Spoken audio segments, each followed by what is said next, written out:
Film की शुरुआत में हम रोज नामी एक लड़की को देखते हैं। इसके चेहरे पर कर्श के निशान थे और वो काफी जख्मी लग रही थी। देखने से लग रहा था जैसे वो किसी बड़ी मुश्किल से गुजर कर आई हो और उसके सामने कोई बैठकर पूछताछ कर रहा था। वो जानने की कोशिश कर रहा था कि ये सब कैसे हुआ है। अब सीन यहाँ से कट जाता है मासी में कुछ हफ्ते पहले, जब ये सब कोई रोज के साथ नहीं हुआ था। मतलब यहाँ से ही इस सब की शुरुआत हुई होगी। रात का टाइम था जहाँ रोज घर वापस आती है और अपनी माँ से मिलती है, और दोनों माँ बेटी बहुत खुश थी। यानी इन दोनों में बहुत प्यार था क्योंकि इसकी मामा ने रोज को अकेले ही पाल पोस कर बड़ा किया था। इसके डैड की ततानी मौत हो गई थी जब रोज छोटी सी थी और अभी तक वो अकेले ही रह रही थी। रोज की मामा इसे बताती हैं कि इस हफ्ते के आखिर में हम लोग मेरे दोस्त के साथ घूमने जाएंगे जिसका नाम डेरिक है। हालांकि रोज जाना नहीं चाहती थी पर इसकी मौत इसे मनाती है क्योंकि वो भी चाहती थी कि रोज इनके साथ इस ट्रिप पर जाए। इसलिए वो राजी हो गई थी। जब वो दिन आया रोज रोज की मामा तैयार होकर गाड़ी में बैठ जाती है निकलने के लिए। यहाँ रोज एक बार फिर अपनी मॉम को कहती है कि आपको इस आदमी से मिलने नहीं जाना चाहिए, हमें इस पर भरोसा नहीं करना चाहिए, क्या पता वो कोई गलत इंसान हो। इसका इसकी मॉम इसे समझाती है कि बेटा वो बहुत अच्छा इंसान है। और अब जैसे ही रोज गाड़ी स्टार्ट करती है, चाबी घुमाती है तो गाड़ी स्टार्ट ही नहीं होती। रोज कहती है देखिए मम्मी, हमारे लिए एक मैसेज है कि हमें इस ट्रिप पर नहीं जाना चाहिए। पर इसकी मौम इस बात को मजाक में डालकर गाड़ी को ठीक करती है और ये लोग यहाँ से निकल कर बंदरगाह पर आ जाते हैं। तभी रोज को देर गाड़ी में ही रखती है और इसकी मॉम जाकर डेरिक से मिलती है जो इस टाइम कश्ती में सामान डाल रहा था। कुछ देर के बाद रोज की मॉम गाड़ी से सामान निकाल रही थी। रोज वहाँ दो आदमियों को देख लेती है। एक आदमी इसकी मॉम की मदद करना चाहता था सामान उठाने के लिए, लेकिन वो मना कर देती है कि शुक्रिया, मैं काम खुद कर सकती हूँ। दोनों माँ बेटी के दरमियान बातचीत होती है और वो डेरिक की कश्ती पर आ जाती हैं। इस कश्ती का नाम एडेलिविया था। डेरिक ये काफी अमीर आदमी था, लेकिन वो कहते हैं कि ये कश्ती मैंने किसी और से ली है और इसका नाम नहीं बदला क्योंकि ये चीज अच्छी नहीं होती जब कोई सफर पर जा रहा हो। अभी भी रोज को इस पर भरोसा नहीं था, लेकिन बातों से तो वो अच्छा इंसान ही लग रहा था। और अब सारी तैयारियां करने के बाद ये अपने सफर पर निकल जाते हैं कि रोज की मॉम और डेरिक के बीच काफी प्यार वाला रिश्ता था। रोज जब अपने कमरे में जाती है तो फोन चेक करती है जहाँ जरा सा भी नेटवर्क नहीं आ रहा था। वो काफी परेशान हो गई क्योंकि वो सोचती है कि वो अपनी मॉम की तरह किसी के प्यार में पागल नहीं है, किसी पर भरोसा नहीं कर सकती। वो जब अपनी मॉम को बताती है तो मॉम इसे तसल्ली देती है कि रोज का दिल बहल जाए, इसलिए डेरिक इसे थोड़ी बहुत कश्ती चलाना सिखाता है। आज रोज की मॉम का बर्थडे था तो रोज पहले ही केक साथ लाई थी, इसीलिए वो इन्हें विश करती है और डेरिक दोनों को अपनी तरफ से गिफ्ट देता है। इसकी मॉम को देता है शर्ट और रोज को एक छोटा सा चाकू देता है जो मुश्किल टाइम में इसके काम आ सकता था। अब इस तोहफे पर रोज को अच्छा तो लगा, पर चाकू ये सोचकर थोड़ा अजीब भी महसूस हो रहा था। पर धीरे धीरे डेरिक को लेकर जो इसकी नफरत थी वो कम हो रही थी। अगले दिन जब रोज की मॉम अपनी तस्वीर बना रही थी तो अचानक तेज हवा की वजह से वो पानी में गिर जाती है। ये देखकर डेरिक कश्ती रोक लेता है और रोज को कहता है कि जल्दी से नीचे जाओ और कम्बल लेकर आओ। और वो जल्दी से नीचे गई और जगह वो कम्बल ढूंढ रही थी तो वहाँ कुछ हथियार देख लेती है जिससे वो घबरा जाती है। पर कम्बल मिलने के बाद वो जल्दी से अपनी मॉम की तरफ भाग गई जो खुशकिस्मती से बाहर आ चुकी थी। रोज इन्हें कम्बल उड़ाती है। वो कहती है बेटा आई एम सॉरी, पर गिरते हुए तुम्हारा फोन भी मेरे साथ गिर गया। रोज कहती है कि मॉम कोई बात नहीं, शुक्र है आप बच गई हैं, मुझे आपकी फिक्र है ना कि मोबाइल की। अब एक और तूफान इनकी तरफ बढ़ रहा था जिसको देखकर ये दोनों माँ बेटी परेशान हो जाती हैं। लेकिन डेरिक इनको तसल्ली देते हैं कि इस तूफान से कुछ नहीं होगा, और होता भी बिल्कुल ऐसे ही है। ये सही सलामत तूफान से निकल जाती है। अगले दिन दोनों माँ बेटी बात कर रही थी। रोज की मॉम कहती है कि आई एम सॉरी बेटा, मैं तुम्हें अच्छी जिंदगी नहीं दे पाई। और रोज बोलती है नहीं मॉम, मैं आपके साथ बहुत खुश हूँ, मुझे कोई और नहीं चाहिए। अब डेरिक भी वहाँ पर आ गया। रोज इनसे इन हथियार के बारे में पूछती है। जवाब में वो कहता है कि हथियार मेरे काम का हिस्सा है क्योंकि पहले मैं पुलिस ऑफिसर रह चुका हूँ, फिर मैंने नौकरी छोड़ दी और अब मैं सिक्योरिटी गार्ड का काम करता हूँ। इसी वजह से भी इन दोनों को इस पे कोई शक नहीं होता। रोज को हथियारों में थोड़ी बहुत ही दिलचस्पी थी, इसलिए डेरिक इसे गन चलाना सिखाता है। वो इस बात से हैरान भी होता है कि रोज काफी जल्दी सीख रही थी। वो इसकी तारीफ करता है। मॉम बताती है कि रोज के डैड आर्मी में थे, शायद इसी वजह से इतनी अच्छी हथियार चलाने में। टाइम के साथ साथ अब रोज को भी डेरिक के साथ अच्छा लग रहा था। अब एक रात जब वो सो रही थी तो अचानक शोर से रोज की आंख खुल गई। वो जब चेक करने गई तो एक दूसरी कश्ती इन्हीं की तरफ आ रही थी जिसमें 3 लोग थे और इनके पास हथियार थे। वो इनकी कश्ती में घुसकर गन पॉइंट पर इन लोगों को डराते हैं। डेरिक और इसकी मॉम को डराने धमकाने लगते हैं। वो डेरेक से कुछ सवाल करते हैं जिस पर डेरेक इन्हें जवाब नहीं देता। इसलिए गुस्से में एक आदमी रोज की मॉम को जोरदार थप्पड़ मारता है, जिसलिए वो नीचे गिर गई और रोज को देख लेती है और फौरन उससे छुपने का कहती है। इसीलिए रोज जल्दी से नीचे गन लेने आती है। इससे पहले कि वो गन वापस लेकर जाती, इसकी मॉम को और लोग शूट कर देते हैं। एक गोली डेरेक को भी मारते हैं जो इसके कंधे पर लग गई और वो समंदर में जा गिरता है। रोज पूरी तरह से डर चुकी थी। वो नीचे ही छुपकर बैठ गई, हाथ में गन पकड़ी हुई थी कि अगर कोई आएगा नीचे तो अपने बचाव में वो शूट करके इसे मार देगी। जिस चीज की तलाश में वो लोग आए थे वो ना मिलने पर वहां से जाने का इरादा करते हैं। खुशकिस्मती से इन्होंने रोज को नहीं देखा, पर जाते जाते वो कश्ती पर आग लगा जाती है। कुछ देर बाद रोज जब बाहर आई और अपनी मां की लाश को देखकर वो पूरी तरह टूट जाती है। इसे अब अपनी जान ही बचानी थी, तो वो आग बुझाने में लग जाती है, जिसमें वो कामयाब भी हो जाती है। माँ को खोने की वजह से वो बहुत रोती है। वो पूरी तरह अकेली पड़ गई थी, इसीलिए पूरी रात इसे नींद नहीं आती। सुबह जब वो खुद को संभालती है तो अपनी माँ की लाश को कपड़े में लपेट देती है। अब जो कपड़ा कश्ती के साथ लहरा रहा था, जिसकी मदद से कश्ती आगे चल रही थी, वो पूरी तरह से जा चुका था। इसको भी समझ नहीं आ रही थी कि वो क्या करे, क्योंकि कश्ती के बारे में इसे ज्यादा मालूमात नहीं थी। इसीलिए वो रेडियो ढूंढने नीचे गई ताकि मदद बुला सके, पर बदकिस्मती से रेडियो भी पूरी तरह जा चुका था। वो सब सोचने लगती है कि मैं आकर क्या करूं। वो सोचने लगती है कि आखिर मैं क्या करूं, मैं यहाँ फंस गई हूँ। तभी इसकी नज़र एक रस्सी पर जाती है। इसने जब रस्सी खींची तो इसके साथ डायरेक्ट बंधा हुआ था। वो जिंदा था, बस गोली की वजह से जख्मी था। वो समंदर के अंदर से रोज से मदद मांगता है। कमर से खींचकर रोज इसे कश्ती पर ले आती है। वो बार बार से ही सवाल कर रही थी कि वो लोग कौन थे जिन्होंने मेरी माँ को मार डाला। लैरिफ ये कहता है कि मैं खुद नहीं जानता कि वो लोग कौन थे। रोज इससे पूछती है, अब मुझे ये बताओ कि आगे मैं क्या करूं, क्योंकि रेडियो जल चुका है, कपड़ा जल चुका है, समझ नहीं आ रही है कि क्या किया जाए। तब डायरेक्ट इसे बताता है कि तुम सबसे पहले वहाँ पड़ा हुआ कपड़ा लगाओ, इससे हमारी कश्ती आगे बढ़ेगी। रोज ऐसे ही करती है, वो कपड़ा लगा देती है। अगले दिन रोज डेरिक की चोट की मरहम पट्टी करती है, पर इस पर भरोसा नहीं करती। कहीं ना कहीं इसे डेरिक पर शक था। और इसका शक तब बढ़ जाता है जब वो डेरिक की पुरानी तस्वीर देखता है, जिसमें वो अपनी वाइफ के साथ था और इसकी वाइफ का नाम एनालिसिया था। उसने कश्ती के बारे में झूठ बोला था, वो कश्ती इसकी अपनी थी। डेरिक की इन लोगों के साथ भी तस्वीरें थी जिन्होंने रोज की मॉम को मारा था, यानी कि वो शुरू से ही झूठ बोलता आया है। ये सब जानने के बाद रोज इसे बांधने का सोचती है। अभी डेरिक को होश नहीं आया था, तो ये इसके पास अच्छा मौका था और वो रस्सी से डेरिक के हाथ बांध देती है।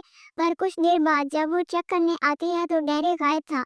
रोज इसे ढूंढने लगती है और वो जब नीचे आई तो डेरिक वहाँ था। रोज हाथ में चाकू लिए इससे पूछती है कि बताओ वो लोग कौन थे। डेरिक सिर्फ इतना ही कहता है कि तुम इस बारे में ना ही जानो तो अच्छा है। डेरिक को इससे जरा भी डर नहीं लग रहा था और इसे रोज की मॉम की मौत का भी दुख नहीं था। वो रोज को अपनी बातों में फंसा कर इसे किस्ती ठीक करवाने लगता है, क्योंकि इसका एक हाथ बेकार हो चुका था। रोज के पास भी और कोई रास्ता नहीं था इसकी बात मानने के अलावा, जो डेरिक एक ही था जो इसे इस समंदर से निकाल सकता था। ये लोग इंजन को भी ठीक करने की कोशिश करते हैं, लेकिन वो पूरी तरह बेकार हो चुका था। इसलिए अब इनके पास समुद्री हवाओं के अलावा कुछ नहीं था जिसके जरिए वो आगे बढ़ सकते। रोज अपनी मॉम की लाश के गले से लॉकेट निकाल कर पहन लेती है इनकी याद में। ये देखकर डेरिक कहता है कि तुम्हारी मॉम को ये लॉकेट मैंने दिया था। रोज जानती थी कि वो झूठ बोल रहा है, क्योंकि इसकी मॉम का ये लॉकेट तो काफी पुराना था, जबकि डेरिक से तो वो कुछ दिन पहले ही मिली थी। तब ये 2 दिन तक ऐसे ही आगे बढ़ते रहते हैं। डेरिक एक दिन काफी बरस जाता है। वो अपनी मंजिल पर नहीं बल्कि इससे काफी दूर जा रहे थे। डेरिक का गुस्सा देखकर रोज अपने कमरे में जाकर छुप जाती है। अपने बचाव के लिए वो हाथ में गन भी ले लेती है। सुबह जब वो बाहर चेक करने आती है तो डेरिक कोने में बैठा हुआ था, मायूस होकर। रोज इसके आसपास देखने लगती है, जहाँ इसे एक आइलैंड नजर आता है। वो डेरिक से बिना पूछे आइलैंड की तरफ कश्ती मोड़ लेती है, पर ये कश्ती के जरिए किनारे तक नहीं जा सके थे, इसीलिए इन्हें राफ्ट यानी छोटी कश्ती के जरिए वहां पर जाना पड़ेगा। डेरिक भी आइलैंड पर जाना चाहता था, इसीलिए वो पहले ही राफ्ट में सवार हो जाता है। एक हाथ के काम ना करने की वजह से इसे इसको चप्पू चलाने के लिए इसकी जरूरत थी। रोज भी इस पर भरोसा नहीं कर सकती थी, मगर मजबूरी थी, इसीलिए वो भी चुपचाप राफ्ट में आ जाती है और चप्पू चलाने लग जाती है। चप्पू का एक हिस्सा खुलकर पानी में गिर जाता है, क्योंकि ये रोज के लिए नया नया था, इसीलिए वो चप्पू लेने के लिए समुंदर में जाती है। भाई इसे तैरना नहीं आता था, इसलिए वो डूबने लगती है। राफ्ट में से डेरेक इसे बताता है कि कैसे वो लाइफ जैकेट को उतार सकती है। जब वो थोड़ा सा डूब गई तो डेरेक को समुंदर में कूद कर इसे किनारे तक लाना पड़ा।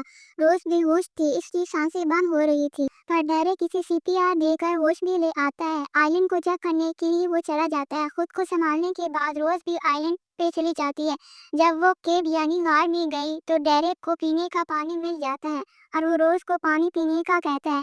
ये आइलैंड पूरी तरह से वीरान था, इसलिए रोज कहती है कि चलो यहाँ से चलते हैं। डेरेक कहता है कि हम कल जाएंगे क्योंकि जल्द रात होने वाली है। ये लोग राम को किनारे पर ले आते हैं। ये रोज इसमें जाकर सो जाती है, जबकि डेरेक मर आग जला लेता है। फिर इसको नींद नहीं आ रही थी, इसीलिए वो डेरेक के पास आकर बैठ जाती है। दोनों बातें करने लगते हैं। डेरेक किसी अपनी कहानी बताता है। वो कहता है कि मैं एक ईमानदार पुलिस वाला था। 10 साल तक मैंने अपनी ड्यूटी अच्छी से निभाई और मेरे हाथ कुछ भी ना लगा, तो दूसरी तरफ लोग अमीर हो रहे थे। मेरी वाइफ मुझे छोड़कर चली गई क्योंकि वो मुझे हालात से हारा हुआ समझ रही थी। बस फिर मैंने अच्छाई का रास्ता छोड़कर बुराई का रास्ता अपना लिया और मैं गलत लोगों के साथ मिल गया, जहाँ मुझे बहुत सारा पैसा मिला और मैं अमीर हो गया। और मैं जिस आदमी के साथ काम करता था वो सच में किसी शैतान से कम नहीं था, क्योंकि इसने सारे बुरे काम किए थे इसके बारे में तुम सोच भी नहीं सकती, जैसे कि चोरी, लूट मार, लड़कियों को अगवा करना, फिर इनकी स्मगलिंग करके बेच देना और हर तरह का गलत काम। और हाँ, मुझे तुम्हारी माँ से प्यार व्यार नहीं था, मुझे तो वो बस वैसे ही पसंद आई थी, तो इसलिए मैंने इनको फंसा लिया क्योंकि वो खूबसूरत थी और तुम भी। वो नहीं रही तो तुम सही, वो नहीं रही तो वो माँ ना सही तो बेटी सही। इस पर रोज को गुस्सा आ जाता है। डेरेक बताता है कि मेरा बॉस तुम जैसी लड़कियों को बहुत पसंद करते हैं, जिनको वो हुआ करके दे देता है। और हाँ, बाद में मुझे इनके बुरे कामों में बहुत मजा आने लगा, जैसे कि लोगों को लूट कर इंजॉय करना। मैंने अपने बॉस को भी लूटा, वो उसके अपने पैसे मुझसे वापस लेने आया था, इसमें तुम्हारी माँ मारी गई। ये सारी बातें सुनकर रोज अपने गुस्से पर काबू नहीं पाती। वो मुक्का मार कर डेरेक को नीचे गिरा देती है। फिर इसके बैग से गन निकालकर डेरेक पर तान कर इसे मारने की धमकी देती है, लेकिन डेरेक इसे जरा भी नहीं डरता। वो इसे ताना मारता है कि तुम एक रस्सी से तुम मुझे बांध नहीं सकी, मैं आज़ाद हो गया, यहाँ से तुम मुझे कैसे मारोगी। रोज इस पर भड़कती है। वो जैसे ही किकर दबाती है गोली नहीं चलती क्योंकि गन खाली थी। डेरेक मौका देखकर इस पर झपट्टा मारता है और इसे नीचे गिरा देता है। रोज किसी तरह खुद को छुड़ा कर भाग जाती है। डेरेक को गन मिल जाती है। रोज जंगल में भाग जाती है। अब तुमने हद से ज्यादा जान लिया है, अब तुम्हें मरना होगा। डेरेक भी इसके पीछे जंगल में भाग जाता है और ये दोनों भागते रहते हैं। इसी तरह रात भर चलता रहता है। सुबह रोज प्लान बनाती है कि मैं राष्ट्र को लेकर यहाँ से भाग जाऊंगी, पर डेरेक जो ऊंची जगह में खड़ा था वो ये देख रहा था। वो वहाँ से गोलियां चलाता है। एक गोली रोज के पाँव पर लग जाती है और डेरेक ऊंची जगह पर खड़ा था, जिसकी वजह से वो वहाँ से गिर जाता है। उसके पाँव पर काफी चोट आई थी। रोज इसे ऐसे मरता छोड़कर राफ्ट में आ जाती है, फिर जल्दी से कश्ती में भी चली जाती है, पर धीरे धीरे कश्ती भी डूबने लगती है। इसीलिए रोज भारी सामान बाहर फेंकने लगती है। फिर इसे अपनी माँ की लाश को भी समुद्र में छोड़ना पड़ता है, लेकिन फिर भी कश्ती डूब गई और रोज को वापस राफ्ट में आना पड़ा। वो काफी रो रही थी। ऐसे ही 2 दिन तक वो समंदर में रही। एक दिन इसे एक कश्ती दिख जाती है, जो फ्लेयर गन की मदद से वो कश्ती का ध्यान अपनी तरफ करती है। इन लोगों ने फ्लेयर गन की रोशनी देख ली थी, पर वो रात को इसे बचाने आते हैं। इसे अपनी कश्ती में ले जाते हैं और इसे खाने के लिए कुछ देते हैं, और इन लोगों के पास हथियार भी थे, जिन्हें देखकर रोज समझ गई थी कि ये लोग वही है जिसने इनकी माफी जान ली। तभी वो एक लड़की को देखती है जिसने नशा किया हुआ था और इसे कहीं लेकर जा रहे थे। अब रोज नहाने का बहाना बनाकर बाथरूम में जाती है। इसे अंदाजा हो गया था कि ये वही लोग हैं जिनके बारे में डेरेक ने इसे बताया था, जो लड़कियों की स्मगलिंग करते हैं। इसे तभी इनका बॉस भी दिख जाता है, जो अभी शिप में आया था। इसे खूबसूरत लड़कियां पसंद थी, तो रोज एक प्लान बनाकर अच्छे से तैयार होकर बॉस के पास जाती है। इससे बातों में फंसाने की कोशिश करती है। जब बॉस इसकी बातों में आ गया तो मौका पाकर रोज एक लैंड से इस पर हमला कर देती है और इसे बुरी तरह मारकर इसकी जान ले लेती है। ढूंढने पर इसे और भी हथियार मिल जाते हैं और अब पूरी तरह बाजी पलट गई थी। रोज अपनी फॉर्म में आ जाती है। जी हाँ, वो पहले मासूम सी दिखने वाली लड़की थी, अब वो एक कातिल, एक शूटर बन चुकी थी। जो कोई भी इसके सामने आ रहा था वो इसे मारती जा रही थी, और ऐसे ही वो अपनी बहादुरी और हिम्मत का मुजाहरा करते हुए सबको मार गिराती है। जो चीज हालांकि नामुमकिन लग रही थी, वो आगे बढ़ते हुए इस लड़की तक पहुंच जाती है जिसे नशे की हालत में रोज ने देखा था। लड़की कहती है कि इस शिप में मैं अकेली ही हूँ, मेरे जैसी और भी लड़के हैं जिसे ये बंद करके अगवा करके लेके जा रहे थे। बेचने के लिए। रोज जाकर एक दरवाजा खोलती है जहाँ वो सारी लड़कियां इसे मिल जाती हैं जिनको कैद किया हुआ था, और इससे पहले रोज इन्हें बचा पाती उनका एक साथी जो अभी भी जिंदा था वो आकर रोज पर गन तान लेता है, पर इससे पहले वो रोज को मारता। रोज इससे पहले ही इस पर वार करके उस पर गोली चला देती है और वो मारा जाता है। फिर जब रोज ऊपर आई तो एक और जिंदा था जो और कोई नहीं बल्कि डेरेक था। इसे जिंदा देखकर रोज हैरान रह गई और पूछती है कि तुम इस आइलैंड पर मर गए थे, तो तुम थे यहाँ कैसे, और वो भी जिंदा। डेरेक बताता है कि वहाँ मेरा बॉस आ गया था, इसे मैंने कहा कि मेरी जान के बदले तुम, और फिर मैंने उसे शिप पर भेजा ये कहता कि तुम वहाँ पर हो, और उसने मुझे बचा लिया। ये सुनकर रोज हंसने लगती है और कहती है कि तुम्हारे बॉस को तो मैंने मार दिया है और अब वो जिंदा नहीं रहा। ये सुनकर डायरेक्ट इसे धक्का देकर सीढ़ियों से नीचे गिरा देता है। फिर गन उठाकर वो उसे मारने आता है, कर वहाँ आकर इसने देखा कि रोज तो वहाँ पर थी नहीं। जब वो उसे चेक करने आया तो रोज इस पर एक केमिकल छोड़ देती है। जैसे ही इसका ध्यान भटका, रोज को मौका मिल गया और वो चाकू लेकर इस पर वार कर देती है और इसे मार देती है। ये चाकू वही था जो डेरेक ने इसे तोहफे में दिया था। अब शिप पर सारे बुरे लोगों का खात्मा हो गया था, सिर्फ रोज और वो बंदी बनाई गई लड़कियां ही जिंदा बची थी जिन सबको रोज ने आजाद करवा दिया था। ये लोग देखते हैं कि शिप बंदरगाह की तरफ बढ़ रही है। रोज समेत सभी काफी खुश होती हैं क्योंकि इनकी जान बच गई थी। बंदरगाह पर पहुंचते ही सारा मामला पुलिस संभाल लेती है और यहाँ से सीन वापस वहीं पे आ जाता है जहाँ से ये फिल्म शुरू हुई थी। जब रोज अखनी बैठी हुई थी और कोई इससे पूछताछ कर रहा था, तब रोज एक पुलिस वाले को ये सारी कहानी बता देती है। इस पर पुलिस ऑफिसर रोज भी इसकी हिम्मत पर दाद देते हैं और कहता है कि बॉस तुमने बहुत अच्छा काम किया और जब ये सारी लड़कियों को इनके घर भेज दिया जाएगा।